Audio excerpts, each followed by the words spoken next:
자유통일당이 연일 윤 대통령을 우리가 지키겠다라고 하고 또 윤 대통령의 친구라서 컷오프된 석동현 변호사를 비례 2번으로 데려왔습니다. 그리고 비례 1번을 자유통일당에서 내쫓긴 황보승희 의원을 데려왔어요. 자, 그래서 자유통일당은 지금 용산에 눈치를 굉장히 보면서 신중하게 가고 있습니다. 그런데 다른 한편으로 국민의 미래, 즉 국민의힘의 비례정당인 국민의 미래, 그냥 국민의힘이라고 봐야 되죠. 이 당이 어제 자유통일당을 비난하는 성명을 냈어요. 국민의 미래가 국민의 힘이다. 그러면서 일부 보수 유권자들이 지역구는 2번 국민의힘, 비례는 8번을 찍자 혹은 28 청춘이라는 주장을 하면서 지역구는 국민의힘 찍어주고 그리고 비례는 자유통일당을 찍자라는 데 대해서 견제하고 비판하고 나섰어요. 그래서 국민의 미래 강세원 대변인은 국민의 미래에 투표하면 그 표는 사표가 되기 때문에 다른 보수 정당에 투표해야 된다는 허위 사실이 소셜미디어를 중심으로 무분별하게 유포되고 있는데 전혀 사실이 아니다. 나는 국민의 미래를 찍어주면 사표라서 자유통일당을 찍어줘야 된다. 이런 소리는 한 번도 듣지 못했고 오히려 자유통일당을 찍으면 사표가 될 거니까 국민의힘의 비례정당을 찍어줘야 된다 소리는 엄청 들었어요. 그래서 있지도 않은 헛소리까지 하면서 국민의 미래가 현 준연동형 선거제도에서 지역구에서 많은 당선자를 낸 정당은 비례대표 의석에서 불이익을 받기 때문에 국민의 미래를 찍기보다는 자통당 찍으라는 말이 거짓말이다라고 그렇게 지금 강조하고 나섰어요. 국민의 미래는 이날 일부 보수 성향 정당이 자유통일당이겠죠. 유권자를 호도해 자신들의 의석을 확보하기 위해 조직적으로 허위 사실을 유포하는 것으로 강하게 추측된다. 공직선거법 위반으로 고발할 수도 있다라고 말을 했습니다. 비겁하게 콕 찍어서 말을 하지 않았는데 정당명을 밝히지는 않았지만은 정광훈 목사가 창당한 자유통일당을 겨냥한 것으로 해석이 되고 그러면서 자유통일당의 비례 1, 2번이 문제인 듯이 언론 기사까지 지적하고 있어요. 민주당과 조국당을 비판해온 국민의 미래가 자유통일당에 대해서 이런 비난, 논평을 낸 것은 처음이에요.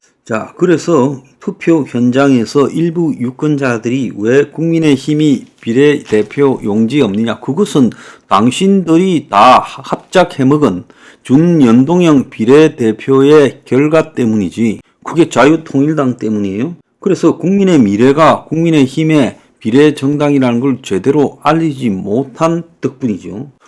이제사 급해져 가지고 한 표 더 달라고 하고 있습니다. 그러면서 자유통일당의 28 청춘 구호에 대해서 지금 혼란 전술을 쓰고 있다. 그래서 국민의 미래 측은 선관위가 자기들 측에 2판 4판이라고 하는 지역구든 2번 국민의힘, 비례대표는 국민의 미래 4번 구호도 쓰지 말라고 해서 자기들은 법을 지키고 있는데 작은 당들의 미안한 이야기인데 통합해서 우리한테 모아져야 우리가 더 많은 분을 위해 성공하고 국가를 대변할 수 있다. 지금까지 선거만 하면 보수 유권자들이 못마땅해도 국민의힘류의 보수 주류 정당의 노예처럼 그야말로 세뇌되어서 좀비처럼 표를 모아주세요. 그런데 이제 자유통일당이 조그만 두세 석의 국회 진출을 하려는 것도 못 보고 이 짓을 하고 있습니다. 솔직히 말하면 어차피 3%가 넘어서 둘 다 지금 의석을 얻을 바에야 그것이 제로섬 관계라면 제로섬이죠. 자유통일당 국민의힘 찍을 사람이 딴 데 찍지는 않을 거 아닙니까? 그러면 그 제로섬에서는 누가 표를 더 많이 얻는 것이 이 나라를 위해서 보수 진영을 위해서 바람직하겠느냐. 이 뻔한 이야기입니다. 그런데 인요한 위원장이요.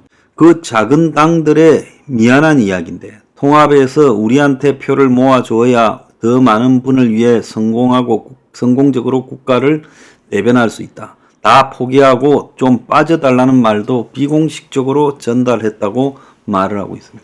그래서 자유통일당과 국민의힘은 허위사실 유포를 가지고 싸웠는데 비례 1번 황보성희 의원은 자유통일당 입장문을 내고 국민의힘 일각에서 자유통일당을 찍으면 사표가 된다라는 이야기를 하고 있다. 자유통일당에 총질하지 마라 했고 자유통일당 대변인은 국민의 미래에 투표하면 사표가 되니 다른 보수 성향 정당에 투표해야 된다는 허위 사실이 SNS를 중심으로 무분별하게 유포되고 있다. 형사 고발하겠다고 말을 했어요.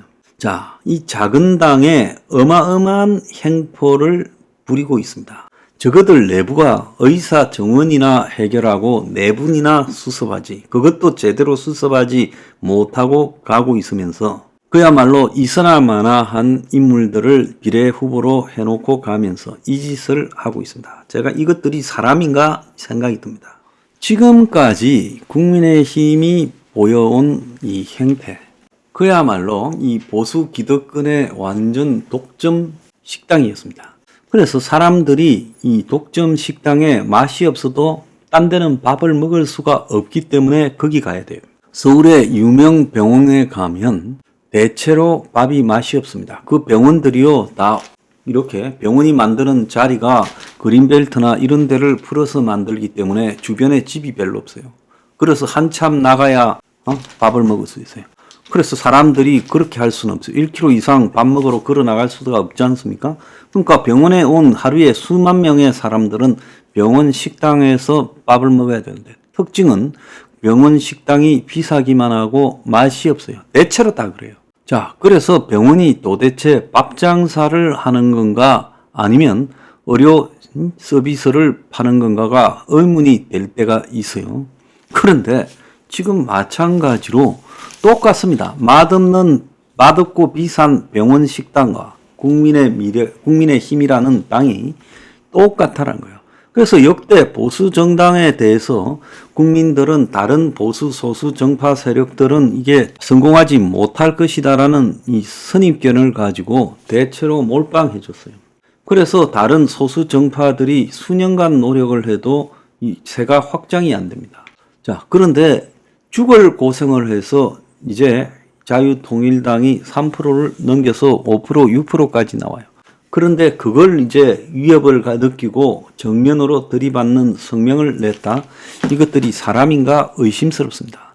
자, 자기들이 모자라는 부분을 보완을 해준다면 우리한테 오거나 저쪽에 가거나 어차피 똑같아. 자, TK에서 최경환이가 무소속으로 나섰지만은 최경환이가 당선되면 어차피 최경환이 영입할 거 아니에요? 안 그렇습니까? 그런 자세로 국민의힘이 왜 자유통일당을 대하지 못하고 깔구는가? 부끄럽지 않습니까?